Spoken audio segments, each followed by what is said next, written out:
Sebelum terjadi COVID, dunia ekonomi mengalami guncangan cukup besar di mana perilaku milenial dan zilenial yang saat ini usianya antara 10-23 tahunan, para teenager plus minus, dan kaum milenial yang usianya antara 23-40 tahunan mempunyai perilaku yang berbeda dengan generasi di atasnya, kaum generasi X dan baby boomer. Generasi milenial dan zilenial disebut generasi digital. Mereka ngacak-ngacak cara berbisnis kaum kolonial generasi di atas mereka. Generasi digital itu kejam. Mereka membunuh banyak hal. Yang dibunuh adalah apa yang generasi atasnya lakukan, mereka tidak lakukan lagi. Salah satunya yang dibunuh adalah perkantoran, jam kerja kantor, bentuk organisasi kantor dan usaha. Semua nggak seperti dulu lagi. Dunia bisnis terlalu formal, pakai absen misalnya, atau HRD-nya yang ketat, kecuali pabrik. Mereka nggak suka dan nggak mau melakukan itu. Pokoknya mereka mematikan dan merubah hal-hal yang disukai oleh orang tuanya. Misalnya lagi, perilaku suka traveling, juga suka bosenan, sehingga tempat tinggal sukanya pindah-pindah, kerjanya pindah-pindah, nggak baca buku tapi nonton, nggak baca koran tapi sosmed, nggak punya mobil tapi light asset yang dipakai atau sharing car dengan platform transportasi, suka nampang dan traveling belusukan paket murah meriah.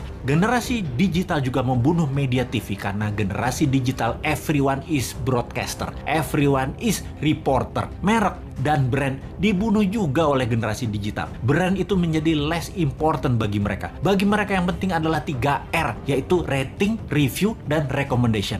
Lalu masuk masa COVID. Mendadak dunia bisnis menjadi harus digital. Tepatnya dipaksa menjadi digital. Dipaksa jualan lewat platform marketplace. Dipaksa jualan lewat iklan di sosmed. Dipaksa menggunakan gadget di tangan bisnisnya. Dunia UKM Indonesia tidak banyak yang siap. Tidak banyak yang paham. Dan dunia bisnis selama pandemi yang tidak janji kapan berakhirnya, kapan herd immunity-nya tercapai, tidak tahu kapan dunia terbebas dan menyelesaikan pandemi ini, maka dunia brick and mortar, dunia bisnis bata dan semen menjadi terancam. Apa saja dunia bata dan semen itu? Seperti gedung sekolah, tempat wisata, hotel, ruko, mall, perkantoran, crowd gather event seperti bioskop, konser, sport event, musik event, MICE, semua menjadi menggantung bisnisnya. Dibuka nggak terlalu untung, ditutup pasti rugi.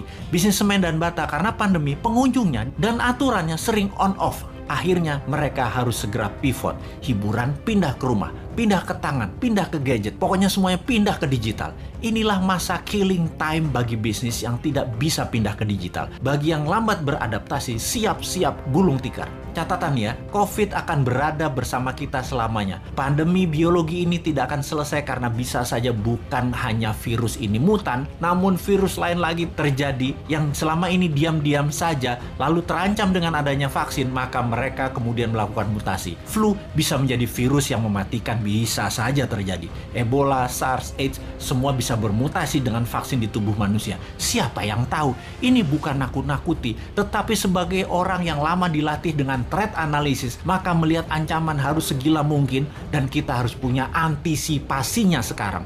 Jadi tidak ada kata post pandemic, yang ada adalah bagaimana mengambil peluang dan tetap survive di masa ini. Selama 5 tahun ke depan, masa kegelapan sebagian dunia bisnis mungkin bisa lama terjadi. Sekali lagi, sebagian dunia bisnis lama masuk masa kegelapan dan akan musnah. Dalam 5 tahun ke depan ada 30% macam bisnis baru dan ada 30% macam jenis pekerjaan yang baru lahir. Dalam 10 tahun ke depan ada 60% pekerjaan yang sekarang ada musnah dan ada lebih dari 60% pekerjaan baru yang saat ini belum ada macamnya akan muncul. Yang paling parah adalah pemerintahan. Kalau menggunakan cara lama, pola pikir lama, banyak negara yang akan musnah. Inilah yang mau kita ingatkan ke depan. Pastikan calon pemimpin ke depan mengerti apa yang akan terjadi ke depannya nanti. Calon pemimpin ke depan harus punya tim yang solid dan berpengalaman dunia internasional. Calon pemimpin ke depan tidak hanya dia populer, tapi dia paham dan terbukti bisa menjadi pemimpin visioner dan leader yang tegas. Kalau dilihat di etalase saat ini yang akan memimpin ke depannya,